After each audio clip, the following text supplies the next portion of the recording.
Hello everyone, मैं हूं ज्योति चौहान। इस वीडियो में आपको क्लियर करूंगी what is area and what is the area of rectangle. Area क्या होता है?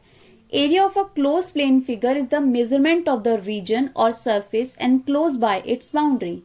किसी भी क्लोज प्लेन फिगर का एरिया क्या कहलाता है कि उसकी बाउंड्री ने कितनी जगह घेरी।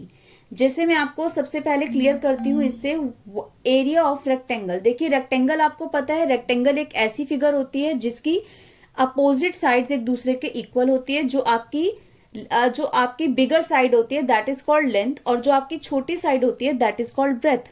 तो जब आप लेंथ इनटू ब्रेथ करते हो तो उससे जो आंसर आता है दैट इज कॉल्ड एरिया। तो एरिया ऑफ रेक्टेंगल का फॉर्मूला होता है लेंथ इनटू ब्रेथ या लेंथ मल्टीप्लाई ब्रेथ। लेंथ को मैंने स्मॉल एल लिया है, ब्रेथ को मैंने स्मॉल बी लिया है, तो एल मल्टीप्लाई बी।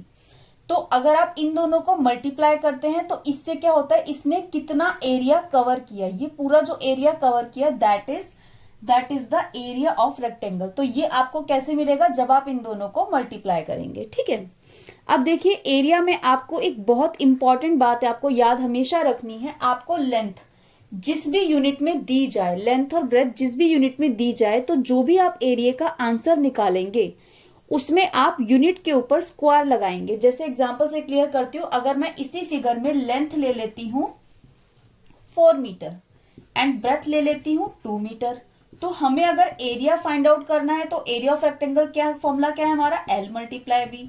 एल का मतलब है, एल कितना है 4 और ब्रेथ कितना है 2, तो 4 2 जा 8। अब अगर आप ऐसे ही छोड़ देंगे तो ये गलत हो जाएगा। आपको क्या करना है, आपको देखनी है यूनिट। दोनों की यूनिट क्या है? मीटर। आप लगाएंगे मीटर क्योंकि ये एरिया है, तो इस यूनिट के ऊपर लग जाएगा स्क्वायर। स्क्वायर मतलब स्मॉल 2। ठीक है, या तो आप इसे इस तरह से मीटर स्क्वायर लिख दीजिए या फिर आप लिख लीजिए इस तरीके से 8 स्क्वायर मीटर। आपको ये हमेशा ध्यान रखना है। अगर यहाँ पे सेंटीमीटर दिया होता तो सेंटीमीटर के ऊपर आप स्क्वायर लगा देते या स्क्वायर सेंटीमीटर लिख देते। आपको जो भी यूनिट दी जाएगी उसको जब आप एरिया निकालेंगे तो उस यूनिट के ऊपर स्क्वायर लगाएंगे, अदरवाइज आपके मार्क्स कट जाएंगे। तो इस चीज का आपको हमेशा ध्यान रखना है। अब देखिए एग्जामिनर और किस तरीके से क्वेश्चन पुटअप कर सकता है एरिया ऑफ रेक्टेंगल में। आपको क्वेश्चन में गिवन हो सकता है, जैसे मान लो आपको क्वेश्चन में दे दिया जाए कि एरिया ऑफ रेक्टेंगल आपको गिवन है 40 स्क्वायर सेंटीमीटर और आपको गिवन है लेंथ ऑफ रेक्टेंगल आपको गिवन है 10 सेंटीमीटर, और आपसे एग्जामिनर पूछ सकता है व्हाट इज ब्रेथ। तो आप कैसे निकालेंगे? ठीक है, वैसे तो ब्रेथ का सीधा सीधा फॉर्मूला है एरिया डिवाइड बाय लेंथ। अगर मान लीजिए आप कभी एक फॉर्मूला भूल जाते हैं तो आप इसको सिर्फ, आपको एरिया का फॉर्मूला हमेशा ध्यान रखना है। आप कैसे करेंगे? एरिया कितना गिवन है 40 स्क्वायर सेंटीमीटर। स्क्वायर सेंटीमीटर को हम सेंटीमीटर स्क्वायर भी लिख सकते हैं। एरिया के नीचे आप फॉर्मूला लिखिए length into breadth equals to 40। Length कितनी है हमें? लेंथ है 10, लेंथ की जगह 10 आ गया, इंटू ब्रेथ इक्वल्स टू 40।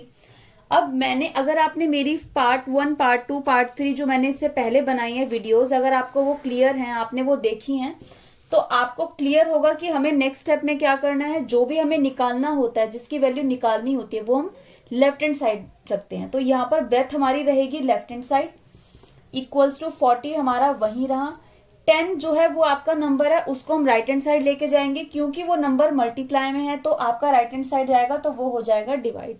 10 से आप इसको डिवाइड कर दीजिए तो ये आ गया 4। तो ब्रेथ कितना है आपका 4, क्योंकि एरिया और लेंथ दोनों ही सेंटीमीटर में है तो ब्रेथ भी आपकी सेंटीमीटर में आ जाएगी। तो इस तरह से एग्जामिनर आपसे लेंथ या ब्रेथ निकालने के लिए बोल सकता है। तो आप इस तरीके से लेंथ या ब्रेथ कोई भी मिसिंग हो तो आप इस मेथड का यूज करके उसको इजिली फाइंड आउट कर सकते हैं।